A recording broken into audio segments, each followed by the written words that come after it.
Bismillahirrahmanirrahim. Afwan Ustaz, bagaimana cara mendakwahi atau mengajak keluarga dengan cara yang santun agar tidak melakukan syirik? Wah, ini kembali ke situasi, kondisi dan dari keadaan antum masing-masing ya. Nah, tidak mungkin saya bisa menjelaskan di sini dengan satu metode misalnya. Sementara keadaan antum di keluarga itu berbeda-beda antara satu dengan yang lainnya. Nah, yang jelas dahulukan lemah lembut, kasih sayang, ya, dan hikmah dalam menyampaikan. Paham? Hikmah dalam menyampaikan. Kebenaran apapun, kebaikan apapun, kalau disampaikan dengan cara kasar, maka pasti akan ditolak. Kue enak, ya. Apa kue yang paling enak? Sanggarak Belanda. Kue yang paling enak kalau dikasih ke orang tapi dilempar ke mukanya, terima atau tidak? Tidak akan diterima. Demikian pula kebenaran, tauhid dan sunnah, ya, adalah kebaikan luar biasa, kebaikan dunia dan akhirat. Tapi kalau disampaikan dengan cara yang kasar, ya, disampaikan dengan cara yang tidak hikmah, apalagi tanpa dalil, maka itu tidak akan diterima. Oleh karena itu, bagaimanapun caranya, yang penting rumusnya harus lemah lembut. Kata Nabi SAW dalam hadits Aisyah, "Innar rifqa la yakunu fi syai'in illa zanah, wala yunza'u an syai'in illa syanah." Sungguh kelemah lembutan tidaklah dia berada pada sesuatu kecuali dia akan menghiasinya, dan tidaklah dia dicabut dari sesuatu kecuali dia menjadikan sesuatu itu menjadi jelek. Harus lemah lembut. Rumus yang pertama. Rumus yang kedua, hikmah. Apa yang dimaksud dengan hikmah dalam menyampaikan? Hikmah dalam menyampaikan adalah menyampaikan dengan cara meletakkan segala sesuatu pada tempatnya. Itu hikmah. Jangan letakkan sesuatu bukan pada tempatnya. Dalam artian apa?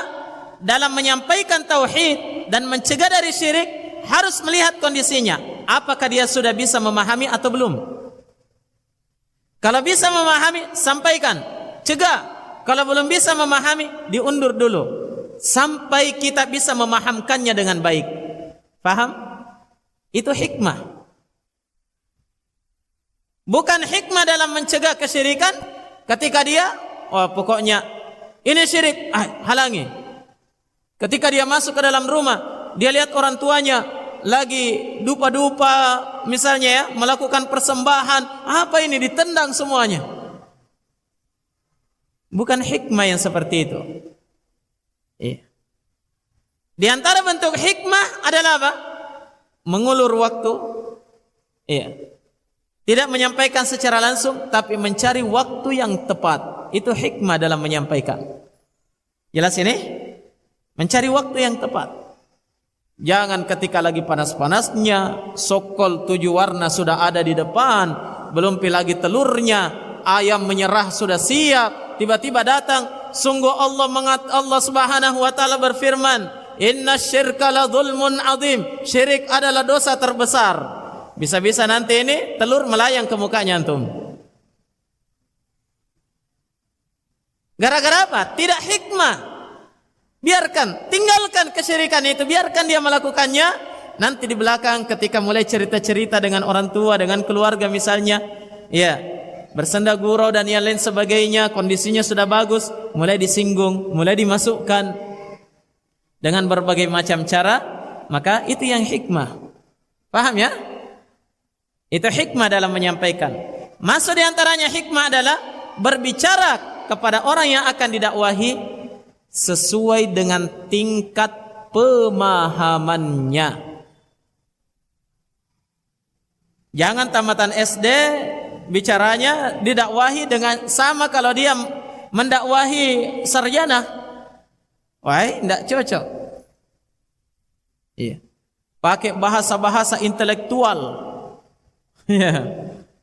Sementara yang didakwahi orang kampung, membaca pun tidak lancar. Tidak bisa. Ini yang disebutkan oleh Ali bin Abi Thalib dalam kalimat beliau yang masyhur, apa katanya?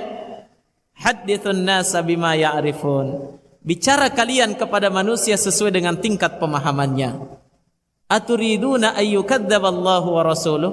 Apakah kalian sudi kalau Allah dan Rasulnya itu didustakan gara-gara penjelasan kalian yang tidak pas, penjelasan kalian yang tidak hikmah, sehingga orang-orang mendustakan Allah dan Rasulnya? Jelas ini? Baik, ingat rumusnya. Satu, lemah lembut. Kedua, hikmah dalam menyampaikan. Kalau antum pakai rumus ini, insya Allah berhasil dalam menyampaikan dakwah tauhid ini kepada masyarakat dan keluarga kita, insya Allah taala. Jelas ya? Ya, jangan pakai semua bahasa saya di sini, semua yang saya keluarkan di sini itu juga yang dipakai sama keluarganya. Wah, itu bahaya. Iya. Kenapa saya pakai bahasa di sini? Karena saya yakin antum semuanya sudah paham dengan apa yang saya sampaikan. Begitu ya? Ya, tapi kalau antum mau sampaikan kepada orang lain, pilih bahasa yang mungkin dia bisa menangkapnya dengan baik, tidak salah faham. Karena kalau salah faham, itulah penyebab mereka mendustakan Allah dan Rasulnya, mendustakan tauhid dan sunnah.